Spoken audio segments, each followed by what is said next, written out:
আজকে তোমাদের জন্য একটা সুন্দর ভিডিও নিয়ে চলে এসেছি, তো তাড়াতাড়ি শুরু করা যাক। বিয়ে করেছি আজ 3 মাস হলো, তাই আজ শ্বশুর বাড়ি গেলাম। রাতের খাবার খেয়ে যখনই ঘুমাতে যাব, তখনই শ্বশুর আব্বা আমাদের রুমে এসে বললেন, কিরে বাবা জয়, তোর শাশুড়ি আম্মার এফবি অ্যাকাউন্ট খুলে দিছস। এখন তো দেখি সে আমার সাথে কথাই কয় না, তার সমস্ত সুখ দুঃখের কথা ওর ফেসবুকে বন্ধু বান্ধবদের শেয়ার করে। আর দিন দিন দেখি সে স্মার্ট হচ্ছে, তাই ভাবলাম আমিও স্মার্ট হব, আমারও একটা এফবি অ্যাকাউন্ট খুলে দাও। আমি তো পড়লাম মহা টেনশনে।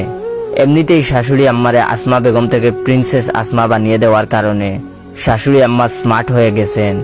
এখন আর শাশুড়ি আম্মাকে শাশুড়ি আম্মা বললে আম্মা রাগ কইরা বলেন, আরে বাবা শাশুড়ি আম্মা বইল না, শাশুড়ি আম্মা বললে পরে নিজেরে কেমন জানি বয়স্ক বয়স্ক মনে হয়।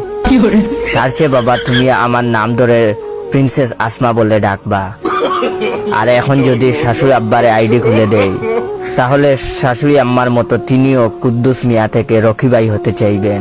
আর বউ যদি শুনতে পারে শ্বশুর আব্বারেও আমি আইডি খুইলা দিছি, তাহলে বউ খুন্তি দিয়া পিটাবে। যাই হোক, মুখ ফসকে কথাটা বের হয়ে গেছে, কেউ আবার মনে করবেন না আমি বউয়ের হাতে মাইর খাই, বরং বউ আমাকে বাঘের মতো ভয় পায়। বাই দ্য ওয়ে, আমি কিন্তু বউয়ের কাছে বিড়াল, তাই আমার প্রবলেম হবে ভেবে ভাবলাম শ্বশুর আব্বাকে এফবি অ্যাকাউন্ট খুলে দেব না। কিন্তু কালাপাটা শ্বশুর আব্বার জুরাজুরিতে রাজি হলাম এফবি অ্যাকাউন্ট খুলে দিতে।